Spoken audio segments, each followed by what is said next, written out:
Hello and welcome back. This is Nurses Talking. I am Dale Barzy. This is a channel on which we speak to nurses about their experiences, their joys, what challenges them, what inspires them. If you like what you see and hear, subscribe. Thank you. So today's guest is Hermione Bell, and Hermione is a registered nurse who lives in the United Kingdom in England. Welcome, Hermione. Thank you.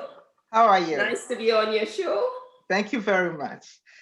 Thank you for coming on. I appreciate your time. Thank you. Yeah. So Hermione, what made you become a nurse?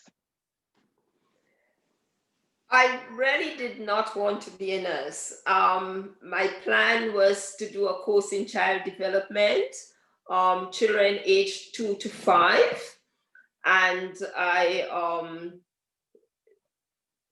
what happened, my friend came from London. She was a trained nurse, and she moved the family back to Grenada. And she is the one who encouraged me to do nursing. Okay. So this, I thought it was a very good idea at the time when she said to me, why don't you go to England to do nursing, because the training there is excellent and you can work any part of the world. Yeah. So she sort of encouraged me to apply to do nursing in England. Okay. Okay. All right. And so, well, first of all, what time of year did you get to England? 1975. No, I meant what time of the year? Oh, right. Around Christmas time. Because, when I first moved to England, it was in the spring. And so, I guess I kind of got the opportunity to acclimatize a little bit. But when I met people who moved to England or to places like that in the winter time, it was a bit of a shock. So how was it for you? I came here in December, really. And when I got here, I remember when I came out of the airport, all I could see was fog. It was so dark. And it was about, midday. Yeah. But yet it was so dark. And I thought, is this what this country is like? Yeah. And I thought I regretted not coming in the summertime. But my dad lived here, so he came and picked me up, and he took me to his house, and I felt a little bit more comfortable because I thought, at least London looked a little bit better because you saw the Christmas lights and stuff like that. So I thought, well, it is a lively place. Yeah. But it was so dull. Your first impression is, oh my God. Yeah. So did you receive your nursing education in London? No. In Grenada, we had to apply through the Ministry of Health.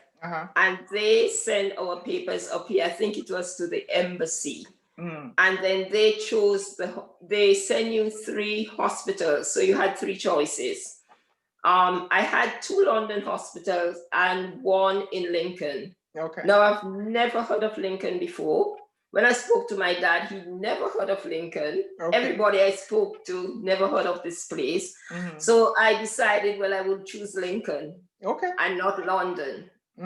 So I ended up doing my general training in Lincolnshire. Okay. Okay. And how long of a program was that? I did the registered general nursing, and that was 3 years. Okay. So in Lincoln, what did you do after that? When I finished my course, I never thought I would have passed my exams at the end. So I didn't apply to do any other courses. All my friends, they applied to do midwifery, some psychiatry, some went into children's nursing. And I sort of waited for my results. When I got my results, I passed. And the hospital offered me a job in the accident and emergency department. Yeah. So I stayed there for about 3 months. And I quite liked accident and emergency. So I decided to apply to do the course. Mm-hmm. But there was very few hospitals that did the course in accident and emergency. So they and they wanted nurses that were experienced in working in A&E and not newly qualified nurses. So I decided to leave Lincoln and come to London. Mm-hmm. So I came to London and I was in a little bit of limbo. I applied to a hospital in London to do my midwifery. Okay. So I started my midwifery training, which was 1 year, because I did my registered general nursing. You're already in there. Mm-hmm. Yeah, that's right. So that was a 1 year course. I did that course. I then worked as a midwife for about 6 months, and then I applied to do the neonatal course, which I did. And after that, I did the clinical teaching course because Okay. I wanted to go back to midwifery. And Okay. once you're a midwife, you have a lot of students, you did a lot of teaching. Mm-hmm. So most of the midwives did the clinical nurse teaching. Mm-hmm. After that, I went back to midwifery and I practiced for about 18 months. Okay. Got fed up with midwifery, went applied for a job in orthopedics, worked on this orthopedic one for about 6 months, and then I decided to go home and take a break. Okay. And then I came back to London and I went back into midwifery. I was offered a job as a sister, midwifery sister. Yeah. Okay. Which I did, but the work was the workload was very stressful because we did a lot of home births. Okay. Mm-hmm. Mm-hmm. And there wasn't a lot of support for the midwives on the community, although we work in teams. Yes. I found that the workload was getting too much. Okay. So I went back to my boss and I said, I think I am giving up midwifery. I'm going back to neonates. Okay. So I went back to neonates. And this is how my journey started on the neonatal unit. Okay. Yeah, so you have been with neonates ever since? Ever since, yeah. What do you like most about it, though? With neonates, you have the family-centered care. Okay.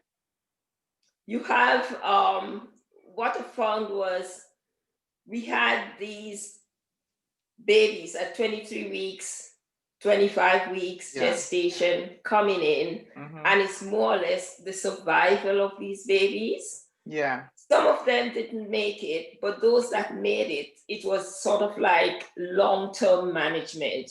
Okay. So we had babies on the unit for about 1 year, 18 months. So you got very involved in the care of these babies and in the care of the whole family. Yeah.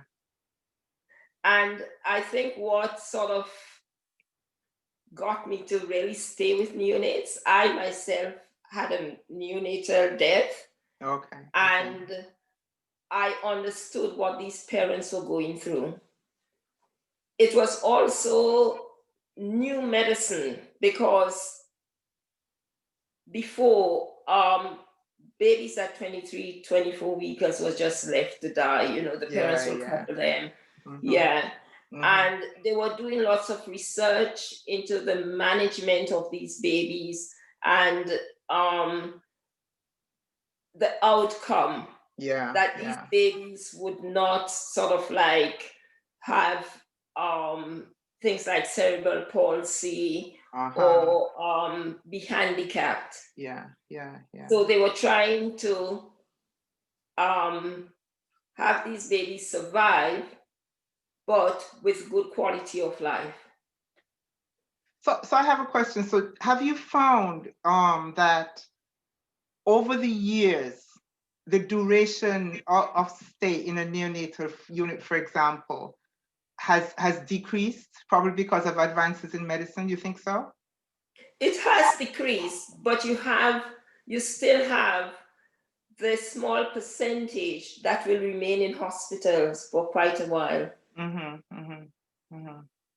Okay. Okay. So, babies tend to tug at our hearts. So, and I would see that taking care of very ill, very young babies can really be an emotional thing. So do you find that there's support for staff that's taking care of these babies?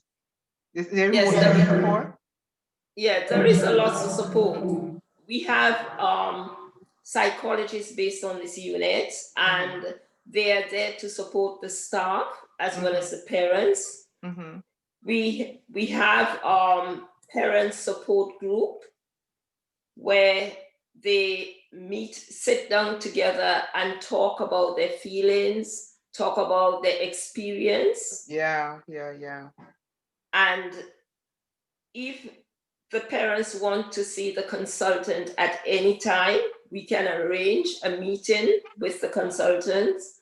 If they want to see the manager, we can arrange a meeting for that. Okay. And we also get the parents to come in and talk about anything, not only the babies that are on the units, but if they have any family issues. Okay.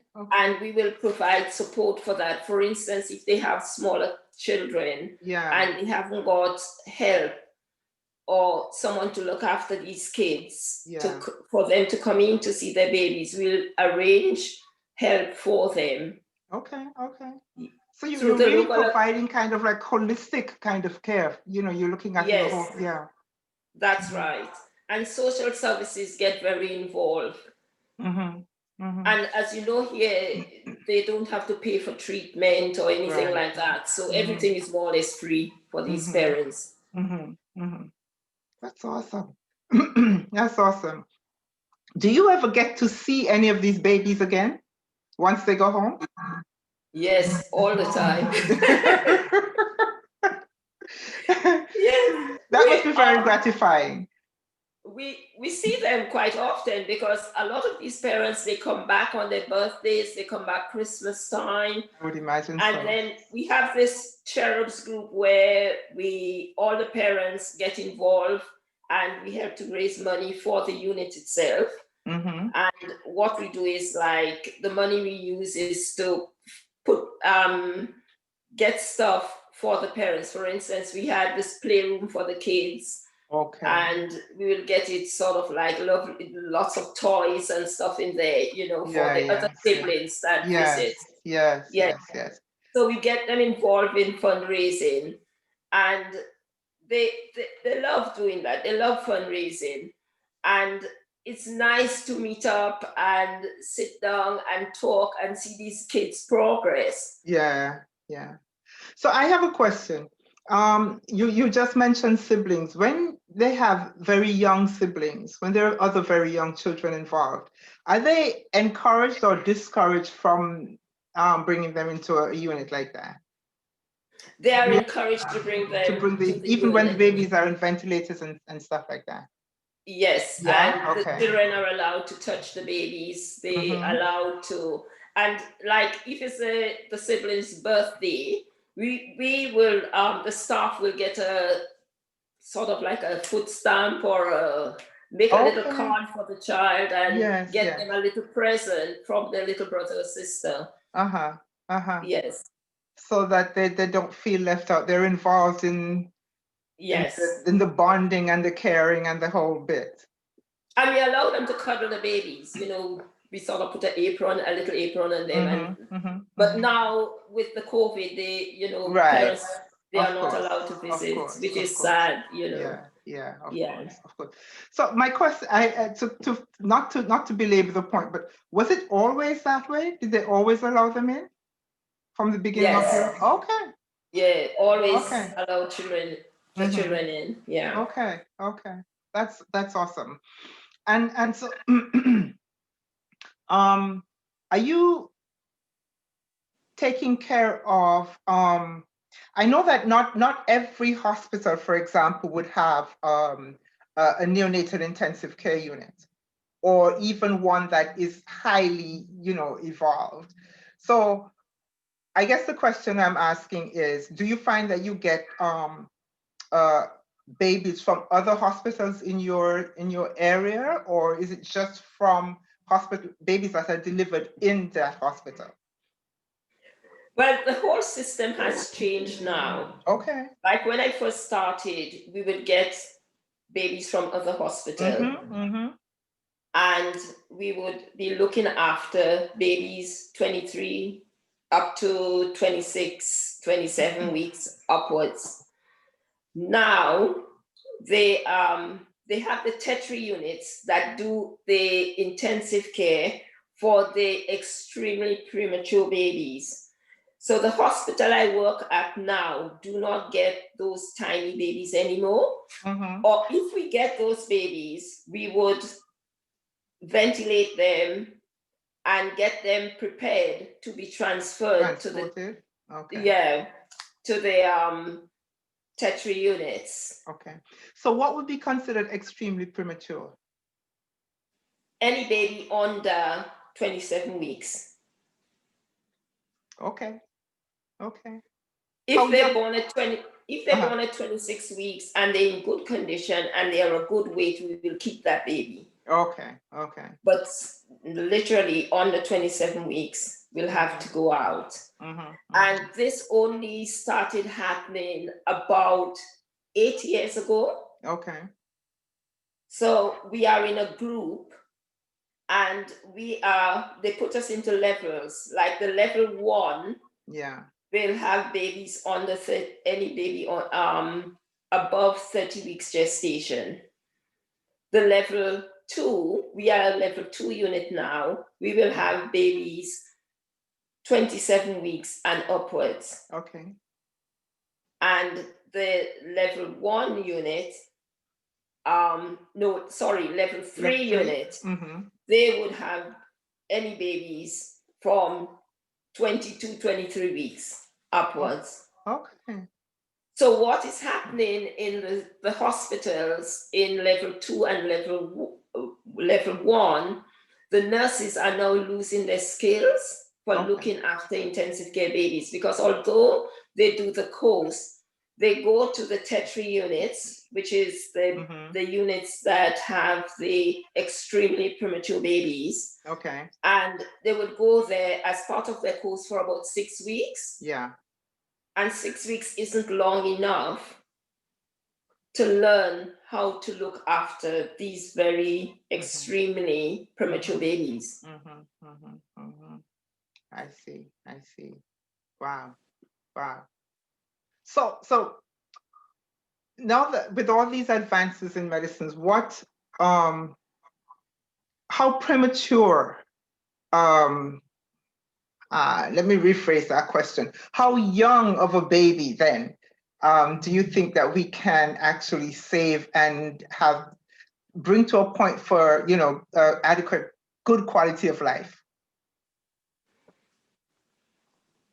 Babies at 23 weeks now, they are safe, they are saving them.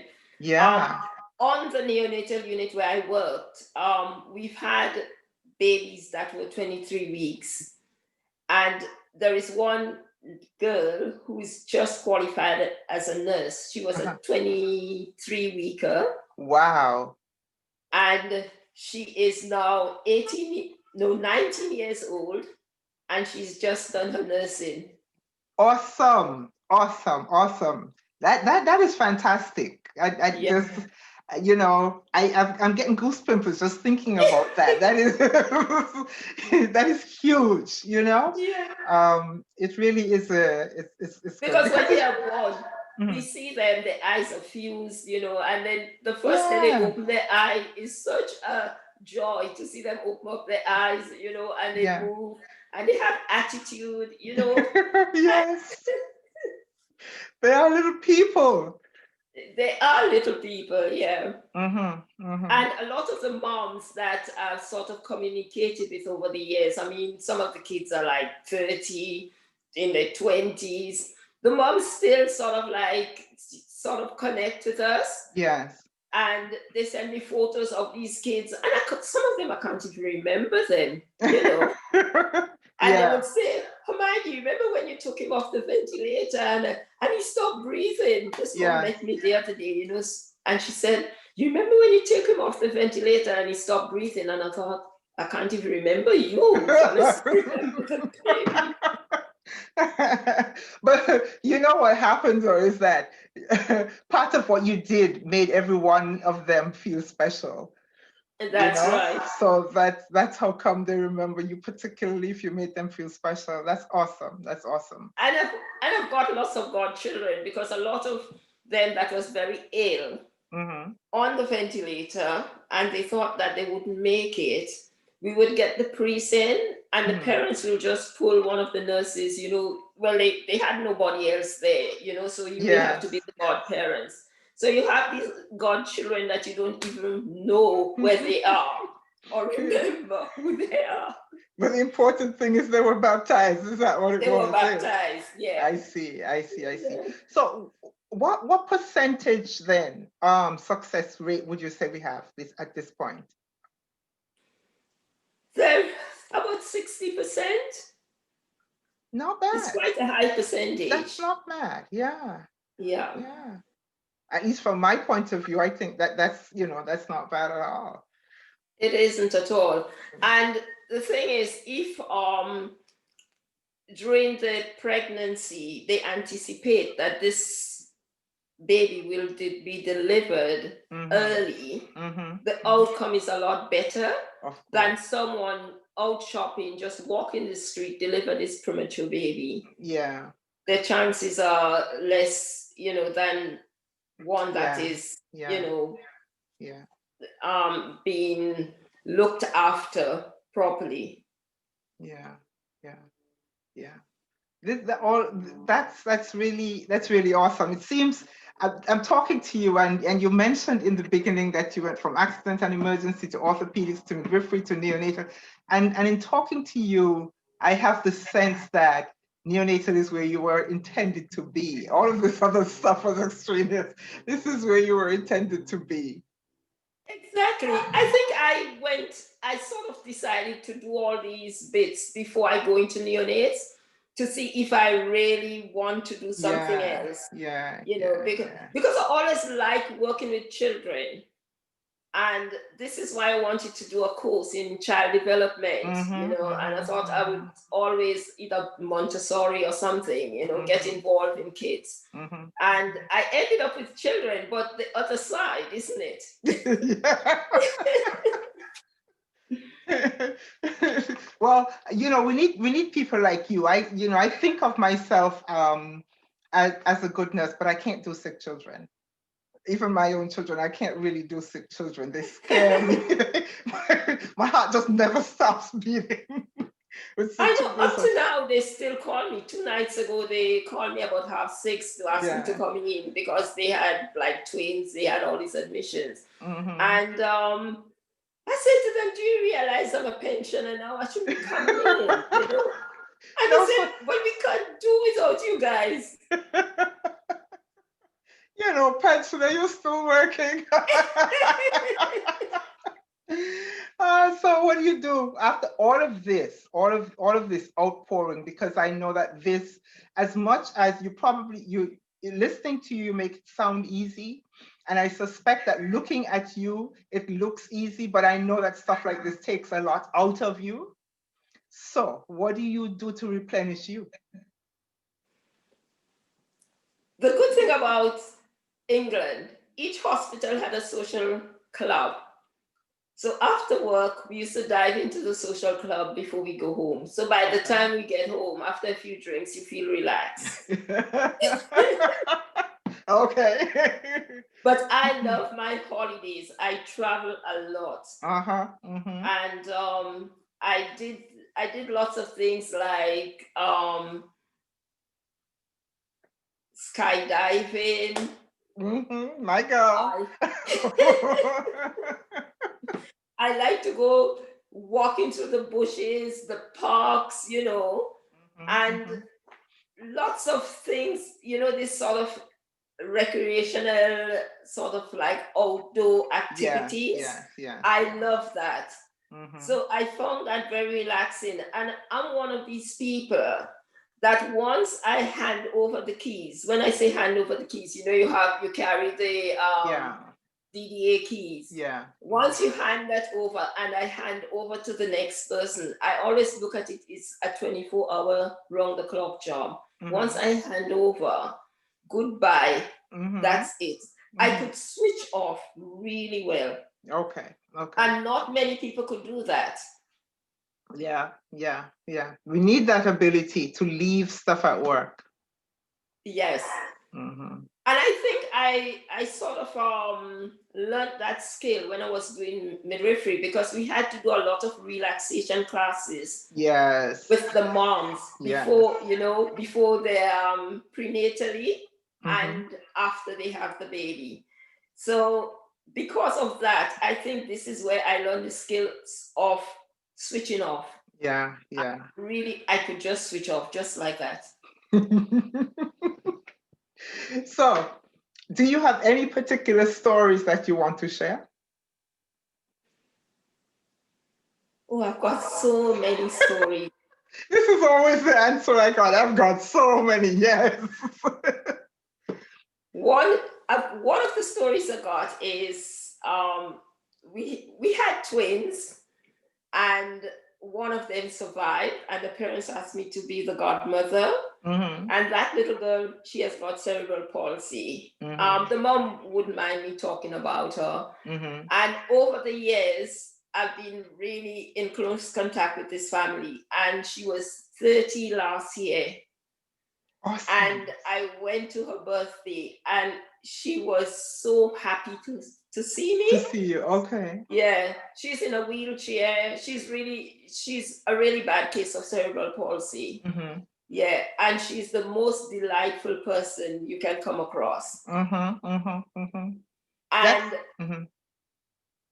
ahead. Go ahead. No, I was going to say that that's awesome, because one of the things that we sometimes have to remember is that, it is not your physical thing that makes you a person or makes you a delightful person, as you just said. Here is somebody, confined to a wheelchair that you're describing as the most delightful person you could meet.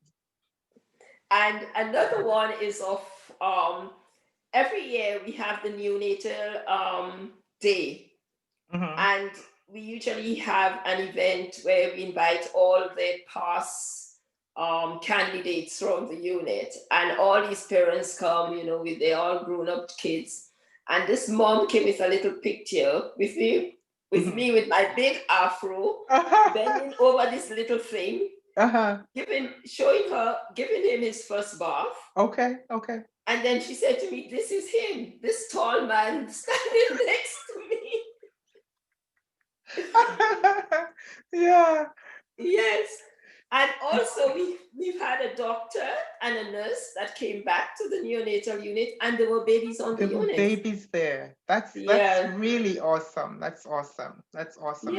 And it's good for, so there you were when they were babies, and there you are now that they're grown, and you see more than just the fruit of your labor, but what we as a community, as a world, could have missed with this child. Exactly. And it's amazing. I would be walking. Juan and I went out in Black Park the other day, and there was 3 parents that came up to me and said, "Hi, Hermione, don't you remember? You looked after my baby. There was this boy, 9 years old." And Juan said to me, "If another person come up to you and say, 'Hi, this is your baby,' say, 'I'm leaving you.'" Remember them, but they remember me. Yeah. It's such a small world. It's awesome. That's really good. Yeah. Hermione, thank you. Thank you so much for sharing all of this with me. It is inspiring, it's enlightening, when you listen to people talk about how see the fruit and what you have done and the flowers from the seeds that you have planted. It is great. It is great. I Yeah. appreciate your time. It's very rewarding being a neonatal nurse. I'm And, sure it is. I wouldn't change it, for anything, any other career. Yeah, yeah. And I'm glad that I took that path in nursing. Yes, Mm-hmm. I really, really enjoyed it. I'm glad you did too, because here you are. I know. Thank you so much, Hermione. Thank you for inviting me to be part of you know, I your appreciate it. journey. Look, talking to the nurses. Yes. I enjoy it, and I think I enjoy looking at the other nurses and their experience. Thank you. Thank you for saying that. We'll continue to do this. Yeah, We will well continue to done. do this. Thank you. Have a Okay, wonderful day. Blessings. thank you. Same to you. Okay. Bye. Bye-bye.